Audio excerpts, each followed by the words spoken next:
Hola, ¿qué tal? Esto es Conciencia Histórica, un espacio de reflexión sobre la historia, sus hechos y sus procesos, con un enfoque en la historia de México.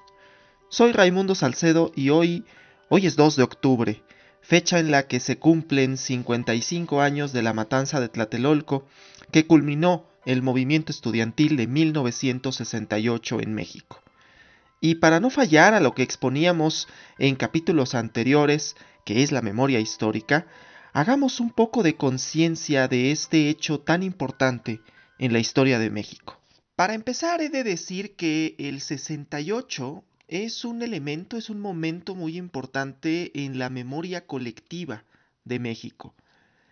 Y es que en términos macroeconómicos, en la gestión de Gustavo Díaz Ordaz Bolaños, que fue de 1964 a 1970, el crecimiento económico del país fue en promedio de un 6.8% anual, un crecimiento de producción industrial de 8% y una inflación de apenas 2.5%, un tipo de cambio que se mantenía desde hacía décadas en la mágica cifra de 12.50.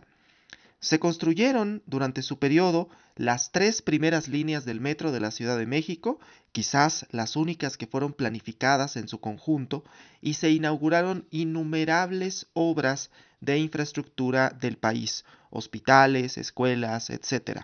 México había sido seleccionado como la sede de los Juegos de la 19ª Olimpiada de la era moderna en 1963 para celebrarse en 1968, tras una gestión que se basó en el llamado milagro mexicano. El fenómeno que México había vivido desde 1940, con números macroeconómicos favorables, envidiables diría yo, y una modernización del país que se había vivido durante todo ese periodo. Era, pues, el momento culmen del modelo priista que se encontraba en el poder desde el final de la Revolución Mexicana. Era el culmen del Partido Revolucionario Institucional y, en última instancia, de lo iniciado en la Revolución. Todos esos números, todas esas obras, todas esas acciones quedan, sin embargo, ensombrecidas por una fecha, la del 2 de octubre de 1968, una fecha de la que se dice no se olvida. Pero, ¿qué es lo que no debe olvidarse del 2 de octubre de 1968?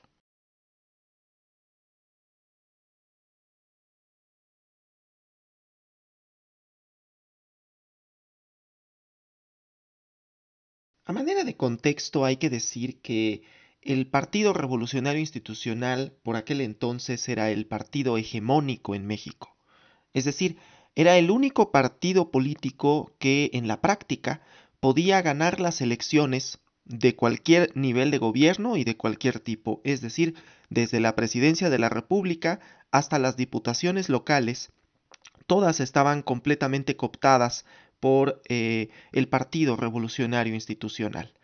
De igual manera, todos los puestos públicos estaban destinados a los miembros militantes de esta agrupación política que se consideraba la heredera de la Revolución Mexicana. De ahí su nombre, Partido Revolucionario Institucional.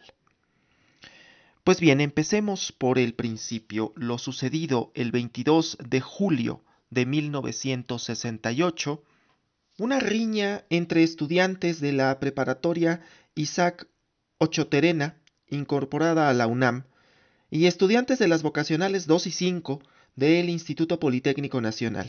Esta riña que se originó por un partido de fútbol americano callejero, conocido coloquialmente como Tochito, en la Ciudadela. En esta riña intervino el cuerpo de granaderos del entonces Departamento del Distrito Federal, que con lujo de violencia irrumpieron en los planteles.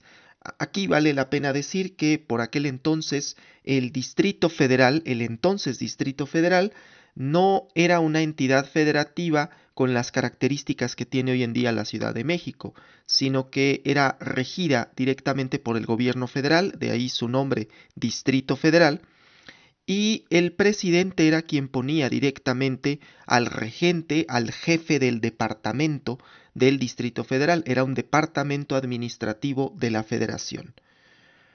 Pues bien, si bien no es del todo adecuado citar la represión del 22 de julio como la causa del movimiento, sí es el punto de inicio de lo que será en los meses venideros el movimiento estudiantil de 1968. Y es que el día 26 de aquel julio se suceden dos marchas, una para conmemorar la Revolución cubana, que había sucedido 9 años antes, y otra como protesta a la intervención de los granaderos como consecuencia de la riña del 22 de julio. Hoy sabemos que en las manifestaciones había agentes infiltrados del ejército. Sin embargo, las manifestaciones parecían llevarse a cabo con normalidad hasta que arribaron a la Plaza de la Constitución en la Ciudad de México, en donde fueron recibidos nuevamente por el cuerpo de granaderos, y como resultado hubo varios heridos. Hay que precisar que el cuerpo de granaderos es un cuerpo antimotines. No es precisamente un cuerpo policíaco propiamente dicho, sino un cuerpo antimotines destinado expresamente para reprimir protestas. A pesar de esto, el gobierno sostiene que la policía no agrede, lo que es desmentido por las diversas asambleas de estudiantes que comienzan a surgir en ese momento. La situación se intensifica cuando el 30 de julio son tomadas las preparatorias 1, 2, 3 y 5 de la UNAM por parte del ejército. De un bazucazo se destruye la puerta de la Prepa 1, que por entonces se ubicaba en el antiguo colegio de San Ildefonso, en pleno centro de la Ciudad de México. Las víctimas por los ataques policiales se cuentan en aproximadamente 400. El rector de la UNAM, Javier Barros Sierra, se pronuncia por manifestarse contra la violación a la autonomía universitaria y además llama a no caer en provocaciones. Encabeza una manifestación el 1 de agosto e iza la bandera de México en el asta de CU a media asta. El 2 de agosto nace el Consejo Nacional de Huelga, con representantes de estudiantes de la UNAM, el Politécnico, el Colmex, la Universidad Autónoma de Agricultura de Chapingo, la Normal Superior, la Ibero, la Salle y otras universidades del interior de la República. La regla era que toda institución que se encontrara en huelga. Y establece un pliego petitorio de 6 puntos. Estos últimos acontecimientos han demostrado que el estudiantado está presente y dispuesto a no permitir que en el país prospere un clima de represión y de violencia. Los estudiantes exigimos a las autoridades correspondientes la solución inmediata de los siguientes puntos. 1. Libertad a los presos políticos. 2. Destitución de los generales Luis Cueto Ramírez y Raúl Mendiolea, así como también al teniente coronel Armando Frías. 3. Extinción del cuerpo de granaderos, instrumento directo en la represión y no creación de cuerpos semejantes. 4. Derogación del artículo 145 y 145 bis del Código Penal Federal, delito de disolución social, instrumentos jurídicos de la agresión. 5. Indemnización a las familias de los muertos y a los heridos que fueron víctimas de la agresión desde el 26 de julio en adelante. 6. Deslindamiento de responsabilidades de los actos de represión y vandalismo por parte de las autoridades a través de policía, granaderos y ejército. Este pliego petitorio se da a conocer en un documento a la opinión pública el 4 de agosto de 1968. Como podemos ver, el asunto ya no se trataba de la riña del 22 de julio, sino de las libertades de expresión, de reunión y, en última instancia, de disenso para con el gobierno en turno. El 5 de agosto se lleva a cabo una marcha desde Zacatenco, al norte del entonces Distrito Federal, hasta el casco de Santo Tomás, cerca del centro de la capital del país. Esta marcha, sin la presencia del ejército, la policía u otro cuerpo de seguridad, se llevó a cabo sin incidentes. El 10 de agosto, el PRI hace un llamado a los estudiantes a volver a las clases, en una serie de posicionamientos que son más bien frívolos. El líder del partido hegemónico en México llama a los estudiantes a retribuir con estudios y con ejemplos de civismo el esfuerzo que realiza el país para darles educación. El 13 de agosto sucede una nueva manifestación, desde el casco de Santo Tomás hasta el Zócalo de la Ciudad de México. Hay una serie de declaraciones por parte del entonces secretario de la Defensa, Marcelino García Barragán, en el sentido de que no ha habido muertos como consecuencia de las intervenciones militares en las protestas. El movimiento manifiesta que no se han atendido los puntos del pliego petitorio y llama caduco al régimen en turno. Hay manifestaciones paralelas en Cuernavaca, Puebla y Durango, en solidaridad con el movimiento. Se estima que acudieron unas 150,000 personas. El 15 de agosto, el Consejo Universitario sesiona y acoge algunas de las demandas del pliego petitorio, exige respetar la Constitución y la autonomía universitaria. El 20 de agosto, a pesar de ser convocados a un diálogo público y abierto, legisladores y representantes del gobierno se abstienen de acudir a Ciudad Universitaria, donde cerca de 20,000 personas, muchas de ellas estudiantes y profesores, sostienen una serie de diálogos sobre lo ocurrido en los días previos. Hay imágenes del Che y consignas varias. Soldado, no dispares, tú también eres pueblo. La imaginación al poder, prohibido prohibir, haz el amor, no la guerra, libertad y justicia, verdad y razón. Se mantiene la idea de dialogar con el gobierno que, como hemos visto, hacía oídos sordos a todos estos llamados. Será hasta el 22 de agosto que el gobierno acepte sentarse a la mesa de diálogo con representantes del movimiento. Pretendía que esta mesa de diálogo se llevara a cabo en lo oscuro. El 27 de agosto, una nueva marcha sucede desde el Museo Nacional de Antropología hasta el Zócalo capitalino. Una manifestación de aproximadamente 400,000 personas. Esta manifestación fue pacífica, sin embargo se increpó fuertemente al entonces presidente Díaz Ordaz. En una adaptación de la famosa canción infantil Di por qué de Cricri, los estudiantes cantaban: Di por qué, dime Gustavo, di por qué eres cobarde, di por qué no tienes madre, dime Gustavo por qué. Es preciso decir que todas estas expresiones, aunque sumamente fuertes y duras contra el gobierno en turno, se encuentran amparadas por la libertad de expresión. Se lee una lista de 87 detenidos y una carta de Demetrio Vallejo, líder ferrocarrilero encarcelado.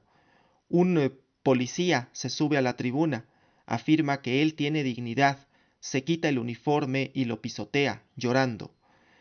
Roberto Escudero toma el micrófono y habla acerca de la tiranía, la dictadura y la injusticia. Exige que Díaz Ordaz comparezca ante el pueblo. Varios estudiantes piden permiso en la Catedral Metropolitana y, con la autorización de la mitra, un grupo entra en ella, se sube a las torres y hace repicar las campanas. En el fondo, la marcha exige el diálogo abierto y franco con el gobierno de Díaz Ordaz. Después de esto, un grupo de jóvenes iza una bandera rojinegra en el astabandera de la Plaza de la Constitución. Tras consultar a los asistentes, la asamblea resuelve quedarse allí hasta el 1 de septiembre, día del informe presidencial, fecha en la que sí o sí el presidente debe de salir de Palacio Nacional para encaminarse al Palacio Legislativo, que por entonces se ubicaba en la calle de Donceles, a apenas unas calles del Zócalo. Los estudiantes se disponen a pernoctar en el Zócalo cuando las puertas de Palacio se abren, pero de ellas no sale una comitiva de diálogo. Lo que sale son tanques repletos de soldados dispuestos a reprimir a los manifestantes. Un día después, el 28 de agosto, el gobierno obliga a miles de burócratas a acudir a un acto de desagravio a la bandera por lo sucedido el día anterior. Muchos funcionarios decían: no vamos, nos llevan, a este acto en el que el gobierno ponía en primer lugar a la bandera frente a las demandas de apertura democrática de sus ciudadanos. El 1 de septiembre, en el informe presidencial, Gustavo Díaz Ordaz declaró: hemos sido tolerantes hasta excesos criticados, pero todo tiene un límite y no podemos... Pero todo tiene un límite y no podemos permitir ya que se siga quebrantando irremisiblemente el orden jurídico como a los ojos de todo mundo ha venido sucediendo. Argumentó que las manifestaciones se habían salido de lo permitido por el artículo 9 constitucional y citó la propia Constitución que le faculta a utilizar el ejército y la armada. De este modo, hizo una clara amenaza al movimiento, amenaza que terminaría por cumplir 31 días más tarde. El 6 de aquel septiembre, el gobierno finalmente da una respuesta al pliego petitorio, una respuesta que no solo no atendió al pliego, sino que no hizo el más mínimo intento por cumplir uno solo de los 6 puntos. El Ejecutivo se lavó las manos, el Legislativo hizo oídos sordos y el Judicial ignoró todas y cada una de las peticiones del movimiento. Esta es una de las razones por las que se considera que lo que sucedió aquel 2 de octubre fue un crimen de Estado. El 13 de septiembre, unos 250,000 marchan en silencio por las calles del centro del país. La fecha coincide con la conmemoración de la gesta heroica de los niños héroes en 1847, y el gobierno no perdió la oportunidad de defenestrar a los estudiantes, invitándolos a deponer su rebeldía estéril y unirse a la causa del progreso nacional. La marcha del silencio fue una gran afrenta a lo sucedido. Si el gobierno nos quiere en silencio, marcharemos en silencio.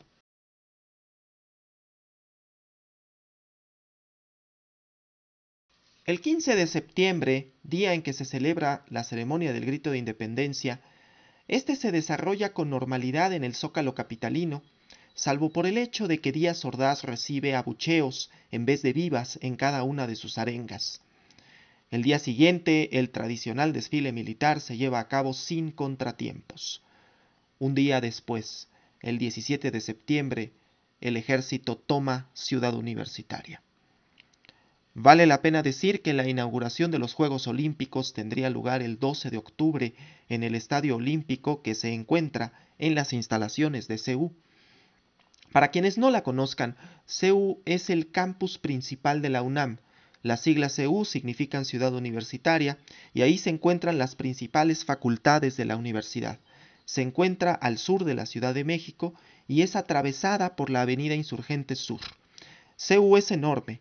El Estadio Olímpico se ubica casi enfrente de la torre de rectoría de la UNAM. Muy cerca de esta se encuentra la Biblioteca Central y atrás de la Biblioteca Central está el Tren de las Humanidades. Se le denomina así porque están las facultades de Filosofía y Letras, Derecho y Economía en ese orden. Ahora, también es importante decir que las autoridades universitarias en ningún momento solicitaron el auxilio de las autoridades militares para desalojar las instalaciones universitarias. Hay una serie de detenciones arbitrarias en esta toma de CEU, entre ellas varios de los líderes del movimiento. El 24 de septiembre el ejército toma las instalaciones del Politécnico con similares resultados a los que obtuvo en CEU. 3 días más tarde, el 27 de septiembre, el ejército desocupa Ciudad Universitaria. El Consejo Nacional de Huelga acuerda un mitin y manifestación el miércoles. Tras una asamblea de último momento, la manifestación es cancelada por considerarla peligrosa, pero el mitin se confirma para la tarde del 2 de octubre de 1968, que se llevaría a cabo en la Plaza de las Tres Culturas en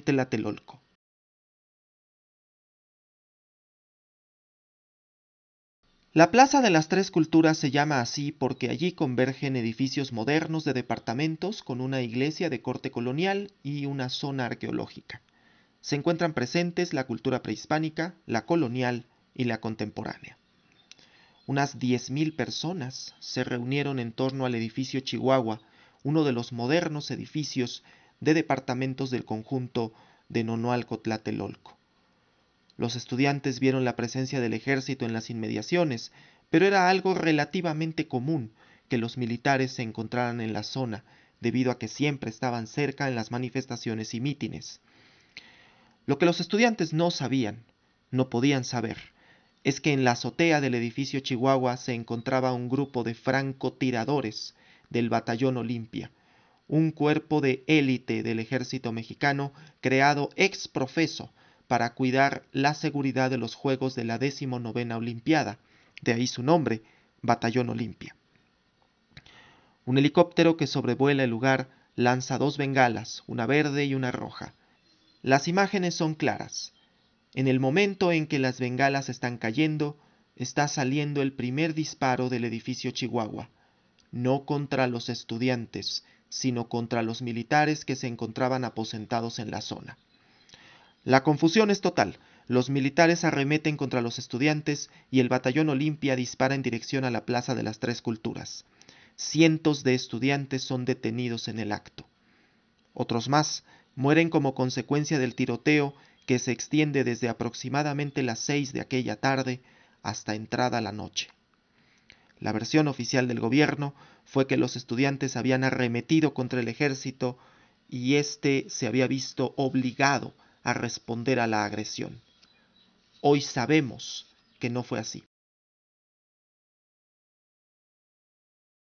El movimiento y su reminiscencia se disuelve. La versión oficial del gobierno seguiría siendo durante años que el objetivo del movimiento era frustrar los Juegos Olímpicos y derrocar al gobierno en una suerte de cruzada comunista.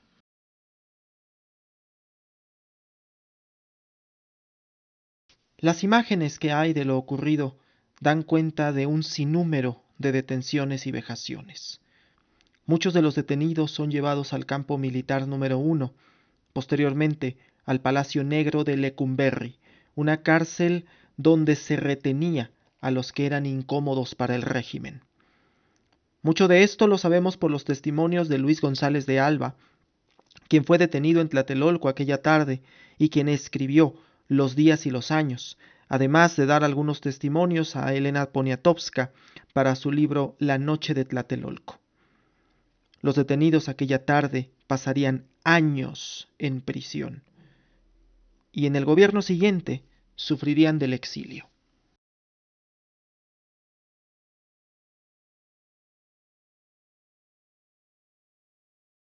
Hoy, 12 de octubre de 1968, declaro inaugurados los Juegos Olímpicos de México, que conmemoran la 19ª Olimpiada de la era moderna. Los Juegos Olímpicos de México se llevaron a cabo con total normalidad. Un año más tarde, Díaz Ordaz asumiría íntegramente la responsabilidad personal, ética, social, jurídica, política e histórica por lo sucedido. Lo hizo ante el Congreso, que le aplaudió en pleno. Meses después, le entregó la presidencia a Luis Echeverría, quien había sido su secretario de Gobernación desde 1964 hasta 1969. En 1970, Díaz Ordaz inauguró el Mundial de Fútbol en uno de sus últimos actos de gobierno, acto en el que recibió una retahíla de chiflidos e insultos. En 1977, cuando fue llamado a ser embajador de México en España, hizo las siguientes declaraciones. Que yo soy responsable, único. Seguramente debe tener muchos datos, debe haber realizado una minuciosa, agotadora, exhaustiva investigación para llegar a esa conclusión, o habló sin tener fundamento. Menciona centenares de muertos. Desgraciadamente hubo algunos. No centenares. Tengo entendido que pasaron de 30 y no llegaron a 40 entre soldados, alborotadores y curiosos.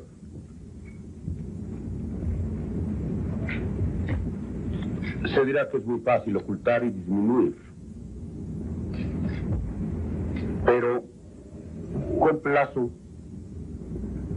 a cualquiera que tenga el valor de sus propias opiniones y sostenga que fueron centenares, a que rinda alguna prueba, aunque no sea directa y concluyente. Nos podría bastar con lo siguiente: que nos haga la lista con los nombres.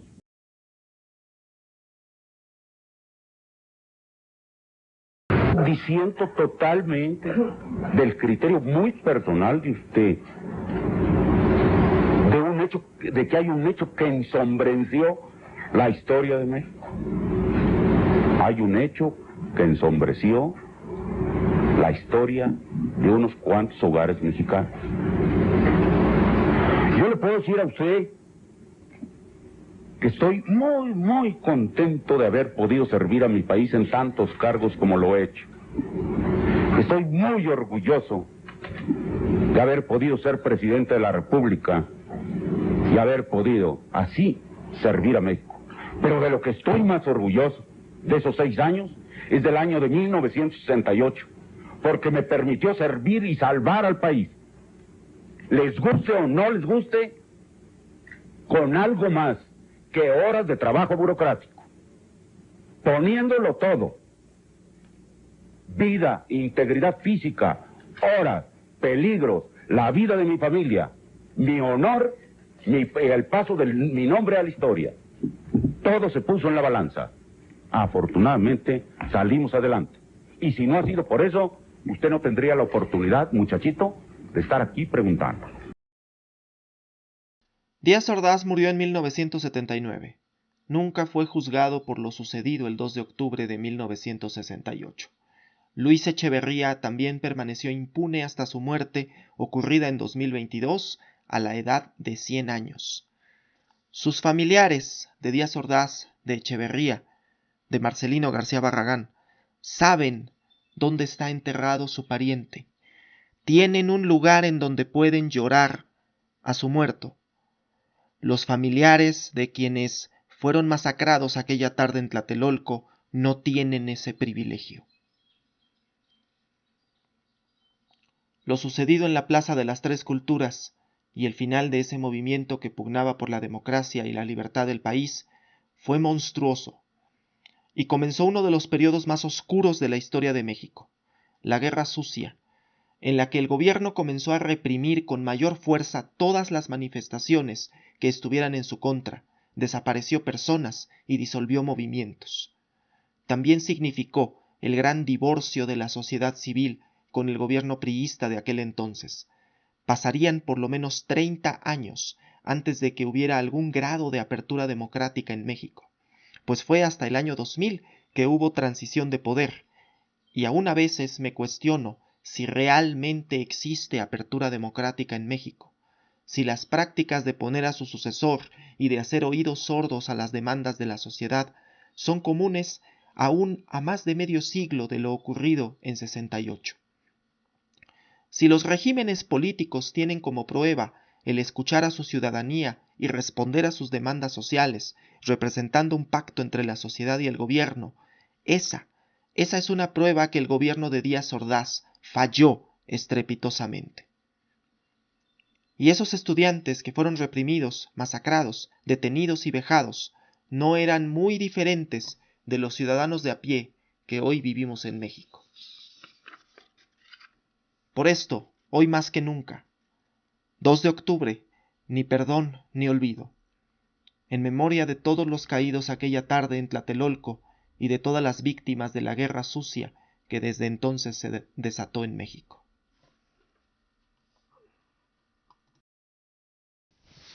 Sobre lo ocurrido en Tlatelolco, los gobiernos siguientes fueron omisos y no permitieron que se divulgaran los hechos ni todo lo que pasó. Sin embargo, hoy tenemos acceso a mucha información. La UNAM tiene varios sitios de internet y además hizo una restauración del documental El Grito, que es quizá el único testimonio fílmico desde el interior del movimiento, grabado en esas mismas fechas. Hay varias películas que tratan lo ocurrido. Una de ellas es Rojo Amanecer, quizá la primera en tratar el tema, otra más reciente llamada Tlatelolco, y una serie de Amazon Prime llamada Un extraño enemigo. Debo decir que varias de las partes que se citaron en este podcast pertenecen al documental El Grito, en la restauración que realizó la UNAM y que se encuentra disponible en YouTube. Y pues bien, esto ha sido todo por ahora. Te agradezco si has escuchado hasta el final de este episodio. Te invito a suscribirte a mi canal de YouTube si aún no lo has hecho, así como a regalarme tu like, créeme que me ayuda bastante. También puedes considerar hacer alguna donación a través del enlace de PayPal que se encuentra en la descripción de este episodio. Recuerda que también puedes seguir el contenido del podcast Historia Universal Contemporánea, en el que por este momento estamos hablando de la Segunda Guerra Mundial. Me retrasé un poquito en la publicación de este episodio, sin embargo, los vamos a estar publicando los viernes de cada 15 días y prometo que el próximo episodio habrá de publicarse para el día 13 de octubre de 2023. Muchas gracias y hasta la próxima.